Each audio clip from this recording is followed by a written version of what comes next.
Après de nombreux rebondissements, le multimilliardaire américain Elon Musk rachète Twitter. Sa volonté d'assouplir la modération de contenu inquiète. En difficulté sur le terrain, la Russie continue d'attaquer l'Ukraine par les airs, visant notamment les infrastructures énergétiques du pays. La Corée du Nord procède à de nouveaux tirs de missiles ce vendredi. L'inquiétude grandit face à un éventuel essai nucléaire. 6 semaines après la mort de Mahsa Amini, les manifestations se poursuivent en Iran. Leur répression a déjà fait 250 victimes selon les Nations Unies. Mois d'octobre anormalement chaud en France et en Espagne. La concentration de gaz à effet de serre dans l'atmosphère est à son plus haut niveau. Elon Musk rachète enfin Twitter. L'oiseau est libéré, a tweeté le patron de Tesla et homme le plus riche au monde après avoir pris le contrôle de la plateforme pour 44 milliards de dollars. Un rachat qui intervient après de nombreux rebondissements. Offre de rachat initiale acceptée à contre-cœur par les dirigeants de Twitter, puis volte-face d'Elon Musk qui évite finalement un procès en faisant l'acquisition du réseau social. Dans un communiqué, le multimilliardaire américain dit vouloir aider l'humanité et permettre à toutes les opinions de s'exprimer librement. Sa volonté d'assouplir la modération de contenu inquiète bon nombre d'ONG à l'heure où les propos haineux, le harcèlement et la désinformation fleurissent sur les réseaux sociaux. Le nouveau patron de Twitter a déjà ouvert la porte à un retour de Donald Trump sur la plateforme et mis à la porte l'ancienne direction du groupe. De nombreux salariés pourraient également être licenciés ou quitter le petit oiseau bleu volontairement. Bakhmout, dans la région de Donetsk, dans l'est de l'Ukraine. La ville située près de la ligne de front est constamment bombardée par les forces russes, mais de nombreux habitants choisissent de rester y vivre. En difficulté sur le terrain, Moscou continue de passer par les airs. C'est ce qu'a confirmé le président ukrainien Volodymyr Zelensky lors de son allocution quotidienne jeudi soir. Plus de 30 drones ont été lâchés en 2 jours, dit-il.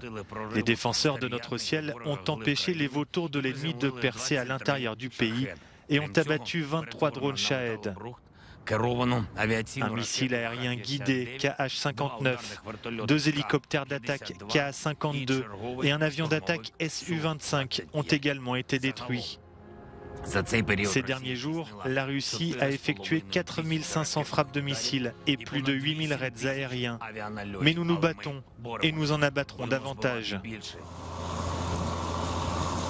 Les frappes russes visant des infrastructures énergétiques ont toutefois entraîné la restriction de la consommation d'électricité dans plusieurs régions.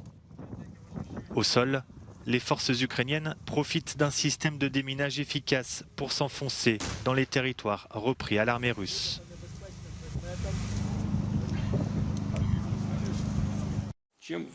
Pour Vladimir Poutine, l'invasion russe de l'Ukraine s'inscrit dans un changement tectonique de l'ordre mondial et la planète est entrée dans la décennie la plus dangereuse depuis 1945.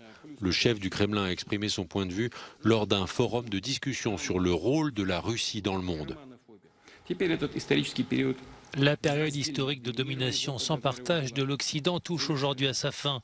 Le monde unipolaire devient une chose du passé. Nous sommes à un tournant historique. La décennie à venir sera probablement la plus dangereuse, la plus imprévisible et en même temps la plus importante depuis la fin de la Seconde Guerre mondiale. Aux yeux de Vladimir Poutine, l'Occident essaie désespérément de diriger le monde et la plupart des peuples ne peut l'accepter. À tout cela s'ajoute la destruction des gazoducs européens. Cela dépasse l'entendement, mais néanmoins, nous sommes témoins de ces tristes événements. Le pouvoir sur le monde est exactement ce que, soi-disant, l'Occident a misé dans son jeu, mais ce jeu est certainement dangereux, sanglant et je dirais sale.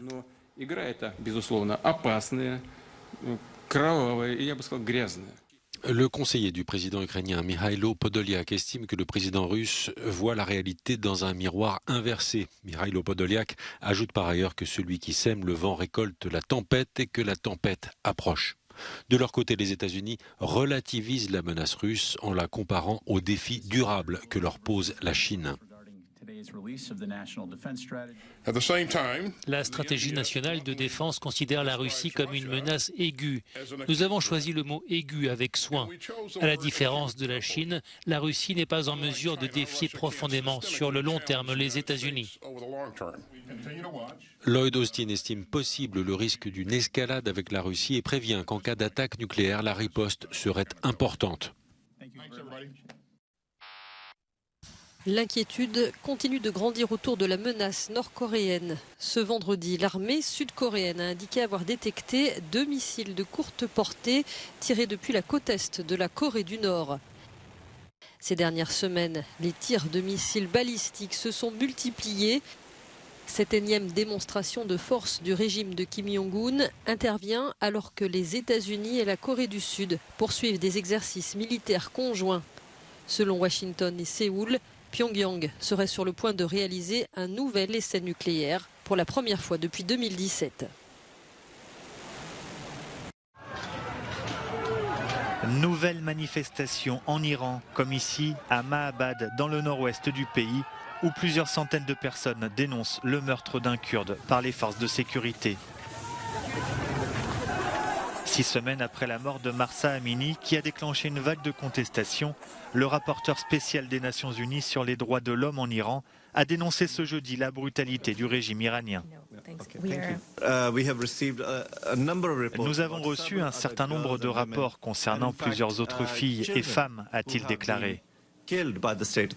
Nous avons également un chiffre d'au moins 27 enfants qui ont été tués par les autorités de l'État depuis le début de ces manifestations.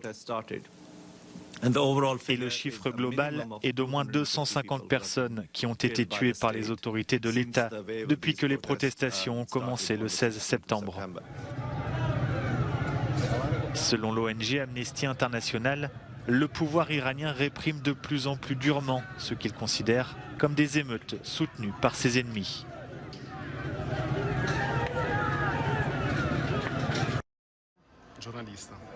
Un mort et 4 blessés, c'est le bilan d'une attaque au couteau qui a eu lieu jeudi après-midi dans le supermarché d'un centre commercial en Italie.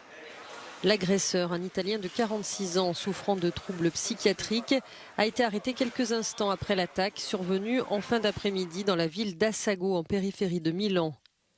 Un employé du supermarché est décédé et parmi les 4 blessés figure le footballeur espagnol Pablo Mari. Ce dernier, qui évolue dans le club de Monza, a reçu un coup de couteau dans le dos mais il était hors de danger. 2 autres personnes ont été sérieusement touchées. L'assaillant a utilisé un couteau volé dans le magasin avant de s'en prendre à plusieurs personnes. La piste terroriste a été rapidement écartée. La Royal Mint a commencé la production des premières pièces de monnaie à l'effigie du roi Charles III. La pièce de 50 pence entrera en circulation dès le mois de décembre. Les anciennes pièces, toujours valables, seront remplacées au fil du temps. Fidèle à la tradition de son grand-père, Charles n'est pas représenté avec une couronne, contrairement aux pièces à l'effigie de la reine Elisabeth II. Le vaisseau spatial cargo Progress 82 s'est amarré en toute sécurité à la Station spatiale internationale ce jeudi. La Russie avait lancé ce vaisseau sans équipage mardi dernier depuis le cosmodrome de Baïkonour au Kazakhstan. Le Progress est actuellement l'un des 3 vaisseaux effectuant des missions de fret vers l'ISS. Les 2 autres sont des véhicules privés américains. Fin octobre, baigneurs, surfeurs et sauveteurs se côtoient encore sur les plages d'Osgore dans le sud-ouest de la France. Le thermomètre affiche 29 degrés, des températures anormalement élevées pour la saison dues au changement climatique. Selon les Nations Unies, la concentration dans l'atmosphère des 3 principaux gaz à effet de serre, le dioxyde de carbone, le méthane et le protoxyde d'azote, est à son plus haut niveau. Pour chacun de ces 3 gaz, nous avons à nouveau battu des records. Il n'y a donc pas de réelle amélioration dans l'atmosphère jusqu'à présent. L'Espagne connaît aussi un mois d'octobre particulièrement chaud et ces conditions inhabituelles devraient se prolonger encore 2 semaines. Conséquence du réchauffement de la planète, les vagues de chaleur sont désormais plus fréquentes, plus intenses et durent plus longtemps.